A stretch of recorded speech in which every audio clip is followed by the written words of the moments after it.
નમસ્કાર, આપ જોઈ રહ્યા છો નેશન પ્લસ ન્યૂઝ. હું છું આપની સાથે હેતલ ભગત. હિંમતનગર સાબર ડેરી ખાતે પશુપાલકોએ હોબાળો મચાવ્યો છે, જેમાં નફાની માંગણી સાથે પશુપાલકો આવ્યા હતા. રજૂઆત કરવા માટે જે નફાથી વંચિત રહેલા પશુપાલકોમાં રોષ વ્યાપી ગયો છે. હિંમતનગર સાબર ડેરી ખાતે પશુપાલકોએ હોબાળો મચાવ્યો છે, જેમાં નફાની માંગણી સાથે પશુપાલકો રજૂઆત કરવા માટે આવી પહોંચ્યા હતા. નફાથી વંચિત રહેલા પશુપાલકોમાં રોષ વ્યાપ્યો છે. રોષે ભરાયેલા પશુપાલકો રજૂઆત કરવા માટે પહોંચ્યા હતા સાબર ડેરી. આજે અમે સમગ્ર સાબરકાંઠા અરવલ્લી જિલ્લામાંથી બંને જિલ્લામાં ભેગા મળીને અત્યારે હાલની તારીખમાં 2/7 આજે બપોરે 12 વાગ્યાના સુમારે 500 થી 600 પશુપાલકો અહીંયા પધાર્યા છે.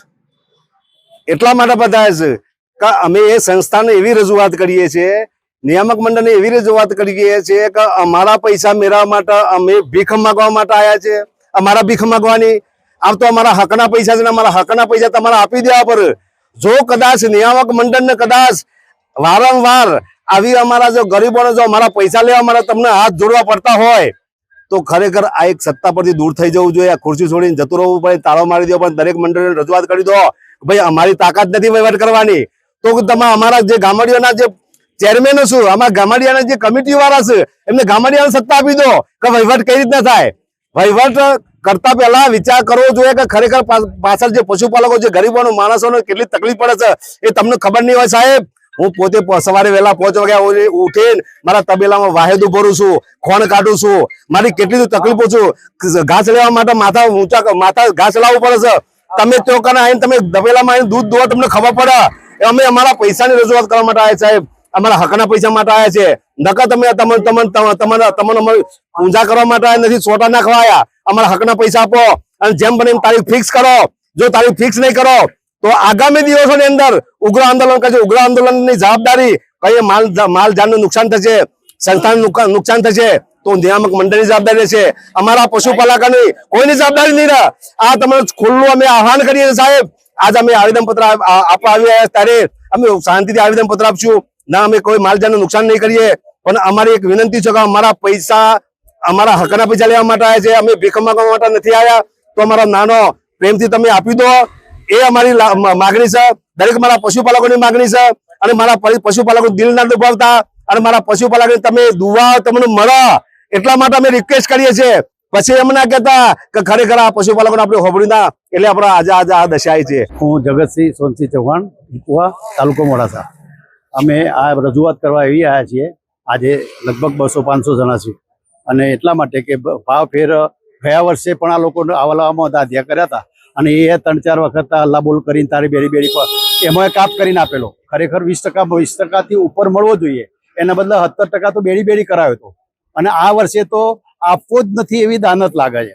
આ લોકોને આપવાની ગણતરી જ નથી લાગતી. મેં પેલા સોમળભાઈ જોડે વાત કરી હતી રૂબરૂ, તે કે ઓડિટનો પોઈન્ટ છે ને આ છે ને તે છે બધું આડોઅવળું ભંભાળતા હતા. એના ઉપરથી એવું લાગ્યું કે આ લોકોને આપવાની ગણતરી જ નથી એમ. અને આપશે તો કદાચ ઠાગા ઠૈયા કરીને કાલે પણ એવા સમાચાર મળ્યા છે કે 50% આપશે અને 50% પછી આપશે. તો એનો શું મતલબ? લોકો બિચારા કેટલા ત્રાહી આમ થઈ ગયા કે ખેડૂતના બિયારણ, ખાતર પાણી, છોકરાઓની ફીઝ, આ ઘણું બધું ઘણી તકલીફોમાં લોકો પસાર થઈ રહ્યા છે. છતાંય આ લોકો આ ખાડા કામ કરી અને ફરે છે એમ. અને ખોટા બીજા જુદા બાના હેઠળ આપવો નથી એવી ગણતરી લાગે છે. એટલે પબ્લિક પશુપાલકો આજે 200-500 ટોળામાં હાજર થયા છે. અને હવે પછી નહીં આપે તો મતલબ કે 500 ની 10,000નું ટોળું આવશે. 3 લાખમાંથી 1 લાખ લોકો અહીં આવવાના છે, એ નક્કી છે. આજે તો જે થયા જેટલા જેટલા આવશે, પણ 1 લાખથી ઉપર પશુપાલકો ભેગા થવાના છે અને થશે. જેમાં સાબર ડેરીએ સાધારણ સભા રદ કરી દેતા પશુપાલકોમાં નારાજગી જોવા મળી. રજૂઆત માટે આવેલા પશુપાલકોને રજૂઆત માટે ડેરીમાં ન જવા દેતા પશુપાલકોએ હોબાળો મચાવ્યો છે. જે અંતર્ગત એ ડિવિઝન પોલીસ ઘટના સ્થળે પહોંચી ગઈ છે. સાબર ડેરીના એમડી સાબર ડેરી બહાર આવી આવેદનપત્ર લીધું છે. તાત્કાલિક ધોરણે નફો આપીશું તેવી હૈયાધારણા પણ આપી છે. આજ રોજ સાબર ડેરી ખાતે મોટી સંખ્યામાં બંને જિલ્લાના પશુપાલકો ભેગા થયેલા છે અને આવેદનપત્ર આપી રજૂઆત કરવાના છીએ કે ઝડપી નફો આપો, સારો નફો આપો. કારણ કે પશુપાલકોને બહુ હાલાકી વેઠવી પડે છે. અત્યારે ચોમાસું છે, ખેતીની સમય છે, ખેતીના સમયે પૈસાની દરેકને જરૂર પડતી હોય. અત્યારે સ્કૂલની ફી ભરવા માટે ખેડૂતોને પૈસાની જરૂર પડતી હોય, સાબર ડેરી દ્વારા હજી સુધી નફો નથી આપ્યો, તો મોટી સંખ્યામાં મેં આવેદનપત્ર આપી રજૂઆત કરીએ છીએ કે ઝડપીથી ઝડપી નફો આપે, સારો નફો આપે એવી ખાસ વિનંતી કરીએ છીએ, અપીલ છે અમારી. એટલે દરેક મિત્રોને ખાસ અપીલ કે કોઈ પણ અહીંયો આવેદનપત્ર આપવા જઈએ, કોઈ પણ અપશબ્દ, કોઈ ખરાબ વર્તન, કોઈ નુકસાન કર્યા વગર આપણે શાંતિપૂર્ણ આવેદનપત્ર આપવાનું છે. પટેલ સંજય, ઈડર તાલુકા, સરદારપુર ગામનો વતની છું. Jitendra Solanki, nation plus news, Sabarkantha. સમાચારોના સતત અપડેટ મેળવવા માટે અમારી નેશન પ્લસ ન્યૂઝની યુટ્યુબ ચેનલને સબસ્ક્રાઇબ કરો, બેલ આઇકન દબાવો અને જોડાયેલા રહો ફેસબુક, ઇન્સ્ટાગ્રામ અને ટ્વિટર પર.